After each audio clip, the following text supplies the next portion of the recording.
ജമ്മു കശ്മീരിലെ പൂഞ്ചിൽ ഗ്രനേഡ് പൊട്ടിത്തെറിച്ച് 2 സൈനികർക്ക് പരുക്ക്. നിയന്ത്രണ രേഖയ്ക്ക് സമീപമാണ് ഗ്രനേഡ് പൊട്ടിത്തെറിച്ചത്. പരിക്കേറ്റ സൈനികരെ ആശുപത്രിയിലേക്ക് മാറ്റിയിട്ടുണ്ട്. വിനീത വിജി ഡൽഹിയിൽ നിന്ന് ചേരുന്ന കൂടുതൽ വിവരങ്ങളുമായി. വിനീത, എന്താണ് ഉണ്ടായത്?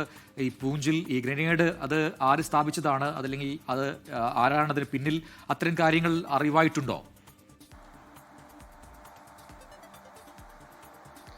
പ്രജിൻ, അത്തരം കാര്യങ്ങളിലേക്കൊക്കെ അന്വേഷണം ഉണ്ടാകുമെന്ന് തന്നെയാണ് നമുക്ക് അറിയാൻ കഴിയുന്നത്. ഇതിപ്പോൾ 2 സൈനികർക്ക് പരിക്കേറ്റിട്ടുണ്ട് എന്ന വിവരമാണ് നമുക്ക് ലഭ്യമായിരിക്കുന്നത്. നിയന്ത്രണ രേഖയ്ക്ക് സമീപമാണ് ഈ ഗ്രനേഡ് പൊട്ടിത്തെറിച്ചത്.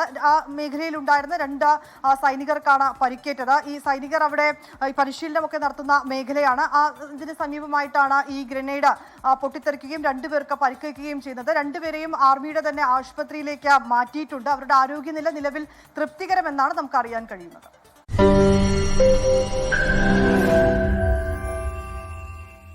ലോകത്തെവിടെയായാലും ഏത് സമയത്തും 24 വാർത്തകളും ഓഗ്മെന്റഡ് റിയാലിറ്റി പാക്കേജുകളും എക്സ്പ്ലെയിനറുകളും വിശദമായി കാണാൻ ഞങ്ങളുടെ യൂട്യൂബ് ചാനൽ നിങ്ങൾക്ക് സബ്സ്ക്രൈബ് ചെയ്യാം.